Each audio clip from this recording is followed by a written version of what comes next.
সামনে নির্বাচন, তো নির্বাচন নিয়ে হচ্ছে যত আয়োজন দেখতেই পাচ্ছেন, নানান রঙের নানান প্রার্থীদের হচ্ছে পোস্টার। এখানে ছেলেরা হচ্ছে পোস্টার লাগানোর কাজ করতেছে।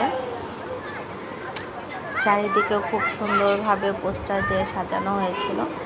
এটা হচ্ছে নির্বাচনের আগের দিনের নির্বাচন, প্রায় হচ্ছে শেষের দিকে। এটা হচ্ছে ভোটের আগের দিনের দৃশ্য। আর দেখতে পাচ্ছেন যে হচ্ছে পোস্টার দিয়ে সারা জায়গা হচ্ছে পুরো মাঠটা সুন্দর করে সাজিয়েছিল। তো আমার কাছে খুব ভালো লাগলো, তাই আমি একটু ভিডিও করে নিলাম। তো আপনাদের কেমন লেগেছে কমেন্ট সেকশনে জানাবেন।